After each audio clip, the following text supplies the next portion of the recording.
N'est-ce pas, Faust? Oui, plusieurs fois, démon, tu t'es mis en travers de mon chemin. Et à chaque fois que j'exprimais mon désarroi devant l'humain, voilà que tu soufflais à mon oreille, sur un ton glacial.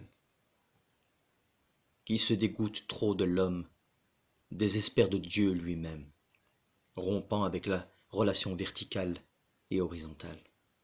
De découragement, Jonas n'a-t-il pas été avalé par la baleine? Je te parlais comme un confident, surtout lorsque ma solitude devenait insupportable. Mais quand je te demandais un pouvoir de séduction pour attirer le regard de ces demoiselles aimables, voilà que bien sûr je feignais d'ignorer les répercussions, comme avoir signé tacitement un pacte conséquent. Le manque d'estime de moi-même s'agrippait à moi comme un malin. Je voulais préserver ma pureté, mon innocence, ma spontanéité, mon honneur, quoi de plus louable? Assouvir un désir, n'est-ce point le perdre? Nécessité de l'art pour dire les choses. Avoir l'esprit frémissant et non le corps repu. Sinon tous ces parfums, ces senteurs qui explosent, ces battements de cils et ces souvenirs seront perdus. Sûrement que je faisais un excès de bovarisme, la rêverie jusqu'à la transe, l'engourdissement de tous mes sens, le romantisme comme vie, comme idéalisme. J'ai pris mon sexe comme elle prenait son bas-ventre pour son cœur. Oh combien je comprends cette pauvre Phèdre. De la détresse, il n'y a qu'un pas que mon âme de remords se meurt. Tu as réussi l'inversion des sens, des mœurs et des valeurs. Mais tu n'as fait de nous que de vulgaires et viles prostituées. Ah, Saint-Antoine, ah, Faust, peu de gens vous comprennent. L'un luttant contre la tentation, l'autre envahi par l'ennui, et moi-même sans cesse traversé par les remords du pécheur. Fini la souffrance de l'attente et les déceptions du lendemain. Jouir pour soi maintenant, tel est le mot d'ordre de cette nouvelle engeance. Heureux qui espère encore en l'amour ou en ses rêves d'enfance. Mais tu nous fais croire que le temps, tel l'érosion, les réduit à peau de chagrin. Amoindrir leur consistance, comme un pain devenu rance, où la misère et les loqueteux, comme la lèpre que l'on fuit, le désenchantement, a pris la place des miracles et des saints. J'essayais de te repousser, mais toujours avec plus de regain, tu me jures que le plaisir, le désir, la volupté, l'interdit, tel un refrain, qu'il n'y a certainement dans cette existence rien de pareil. Et cela même dans mes repos nocturnes et dans mon sommeil. Alors toute ma volonté et ma patience s'émoussaient telle une lame qui fond en réduisant tout à un château de cartes ou de sable.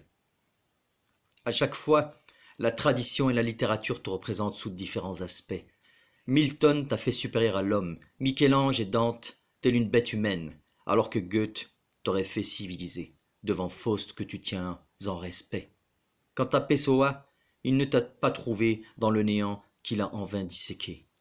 Contrairement à Don Quichotte, devant les ailes en rotation, où Sartre n'avait pas dit mieux avec l'être et le néant.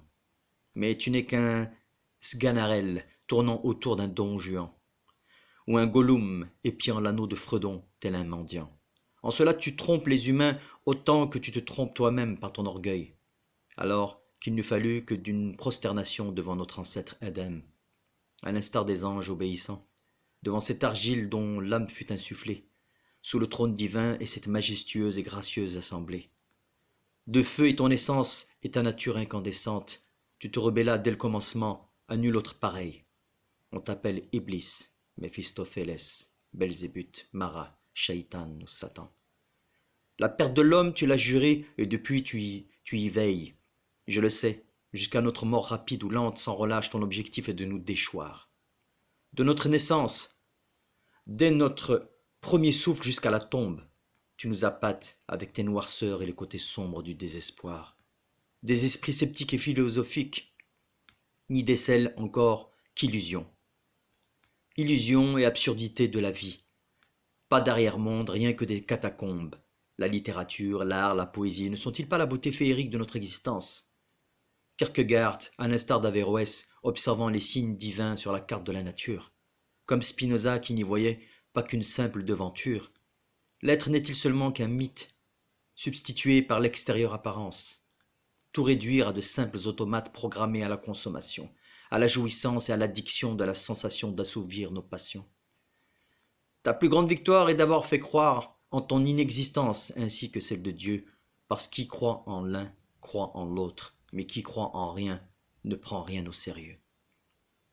Voilà que sous ton voile ne règne que la plus vile déchéance, perpétuelle décadence ou chute fatale. Je suis un anti-moderne qui vit dans une époque postmoderne. L'homme sans qualité peut espérer figurer au pinacle de la gloire médiatique, la télé-réalité comme horizon philosophique. Le fruit défendu érigé en rite de la bite comme d'Adam et Ève. Combien de Paris et d'Hélène, combien de Faust et de Marguerite, combien de Shemsdin et de Layhin, telle une épée de Damoclès qui se lève.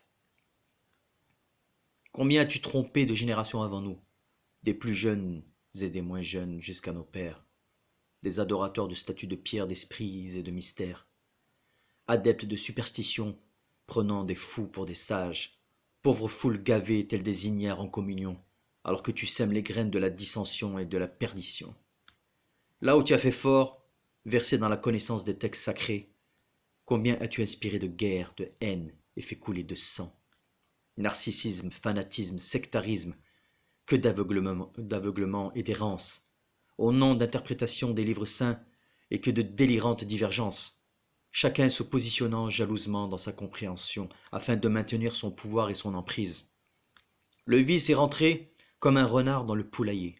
Les Borgias et leur orgie sous les yeux du Christ crucifié. Les sultans de la sublime porte dans leur harem ensanglanté.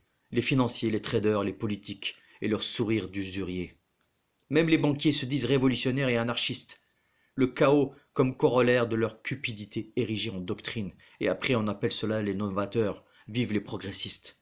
Tu nous fais croire au progrès à chaque soi-disant réforme, mais tu te joues de nous juste en changeant les normes de la réalité par un insatiable plaisir que tu déformes. Toutefois Heine, Flaubert, Nietzsche avaient raison. Le pire ennemi est bien entendu le dogmatisme, sans opposition, thèse et antithèse, quel conformisme. La pensée a besoin de paradoxes pour sa fécondation. Mais tu es toi-même tombé dans le piège de ta religion. Destruction, aliénation, corruption, illusion, négation. Et tu repars comme un lâche, la queue entre les pattes, en criant à tue-tête « Oui, en effet, je les ai tentés, mais ils n'ont fait que suivre leur penchant. » Comme un criminel pris sur le fait et dénonçant ce que lui-même a incité comme perfide cruauté, en la niant aussitôt que la vérité et la justice ont éclaté.